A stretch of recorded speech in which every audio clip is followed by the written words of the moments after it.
Hello, welcome to Rev Endurance Sports and another edition of What's in Our Stand Today.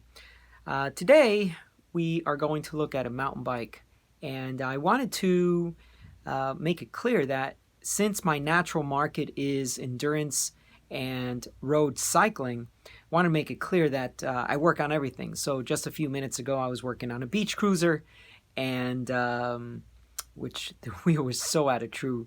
And now I will be working on a mountain bike. So bring in whatever you've got.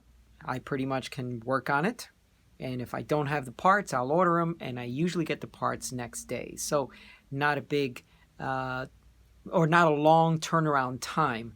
Most bikes are in and out of here same day if we schedule an appointment, or at least within 24 hours. So let's take a quick look. And oh, by the way, this customer came to me as a referral from another satisfied customer. So I treat your referrals as kindly as I treat you, so please keep them coming. I love referrals. Okay, let's take a look. What we have is a Lynskey, and it's a 29 hardtail, and this gentleman likes to run it with a rigid front fork. Now, these are not as common. Most people are all about suspension, suspension, suspension. Give me some in the front, give me some in the rear. But this is a complete rigid fork, and the tail end is also rigid. So, nice build. We've got some XT brakes and some XO components, and we are running a 1x drivetrain. So, first thing I did, the gentleman is complaining about some shifting issues in the middle cogs, and you know, it's almost always easy to make sure that the limits are in that are shifting well. So like the bottom two and the top two, but it gets a little, you know, it has to be precisely adjusted so that the middle cogs are shifting properly.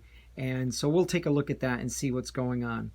And, you know, whenever anyone complains about their shifting is a little bit off, it's a little bit, you know, it works in some gears and not in others. A lot of times I want to check the chain before anything, before I do any service, because dialing in a rear derailleur to a worn chain, you know, well, that's just work for nothing, because once you find out the chain is worn, then you have to redo everything anyway. So that's what we're going to do there. The other thing is he was not happy with these Smart Sam tires, and I think the tread block is a little too aggressive. He rides from his home on tarmac to get to the trail, so this tread block is a little bit too aggressive, and I think he's tearing it up on the road. So he was much happier when he had these Racing Ralphs on, which, as the name implies, is more of a racing tire. It's a little bit lighter, but the tread block in the middle of the tire is really fast. So you can see it's just a really small block here, and then more aggressive towards the edges for cornering and things like that. So if you're on some fire road, this is a really fast tire, because you just don't need a lot of aggressive blocks. And so you can see that those blocks are much smaller than the ones on the sides.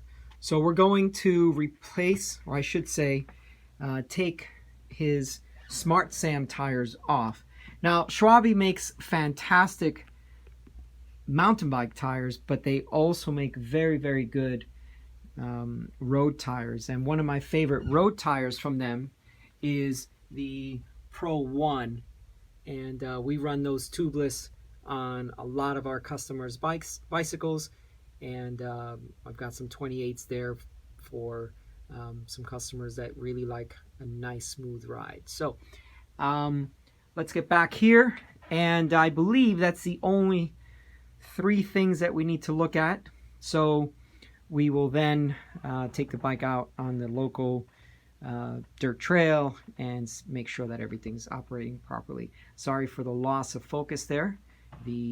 Oh, and one thing I wanted to make a comment about is, when is the last time someone brought me a mountain bike, I should say, with such a clean looking cassette. So kudos to this gentleman, and we're going to happily work on his bike, and we don't have to take it out back and hose it off before we start. Okay, so please make a comment. Oh, one last thing I wanted to say. Not only was he not happy with the tread lock and the rubber compound on his tire, he also had some issues with them holding air. So since we're taking the tire completely off, we're going to troubleshoot that anyway to see if the rim tape is good, the tubeless tape, and make sure that he had either enough sealant or that the sealant has not completely dried up. So, you know, there's several things that could prevent him from his tires from holding air. So we're going to check those things for him and give him some feedback on that. But when we set up his tires, we'll make sure that we have enough sealant and that we have a good seal, and also that we have a good serviceable rim tape in there. And sometimes what happens is right here at the base of the valve, there's just not enough. It just doesn't make a really good seal. So we'll use soapy water and just check all around the bead and around the valve. Okay, so that's it. And thank you so much for tuning in. We do appreciate that some of you are making some comments and you know, providing some feedback. We appreciate that. So please do that. Please subscribe, and please send your friends over. The more people we get subscribing, the more people we get knowledgeable on just some of the basic things that we do here at Rev Endurance Sports. Okay, thank you so much, and we'll see you on the road, or in this case, we'll see you on the trail.